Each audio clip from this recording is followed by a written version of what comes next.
Redemptor Mweni's son John left their home in Nairobi with men from his local mosque when he was 22. That was in 2012. She's never seen him since. These certificates show his conversion from Christianity to Islam 2 years before. She believes he's joined an extremist group, likely the Somali armed group al-Shabab. He recently called her in the night to check on her. She asked him to come home. He told me he can't because he's wanted by police. I told him nothing is impossible to God, so instead of calling, he should just come home. He told me, "Mama, we will meet in heaven," and he hung up. Redemptor says both the police and the people from the mosque kept questioning her and putting her under pressure. So she left Nairobi and came to live here in this house in the countryside so she could have some peace. But she's not alone in losing her son like this. There are dozens of families across Kenya who say their young men and boys have disappeared, and they suspect that they've gone for paramilitary training with al-Shabab. But the Kenyan recruits are a more recent addition to the group's mostly Somali fighters. One escapee said the Somali planners of terror attacks send young foreign recruits to carry them out.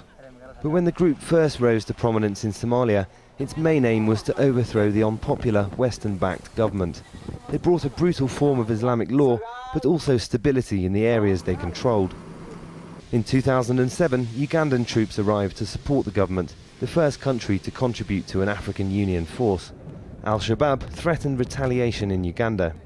In July 2010, it came with devastating effect. 74 people were killed by suicide bombers while watching the World Cup final.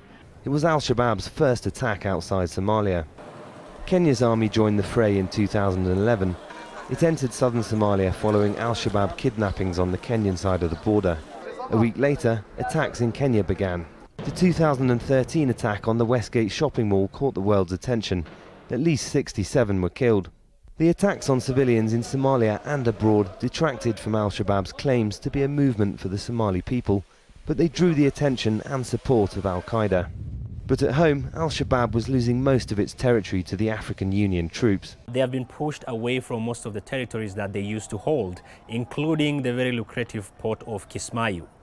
And therefore, al-Shabab is extremely desperate to create its relevance. The AU force in Somalia has the upper hand, but the government it backs provides few services and is accused of being extremely corrupt, a situation al-Shabab has tried to exploit. And the group's attack last week on sleeping students at Garissa University was its bloodiest yet, killing more than twice as many people as at Westgate. So while weaker than it has been in years, it still poses a deadly threat. Malcolm Webb, Al Jazeera, Nairobi, Kenya.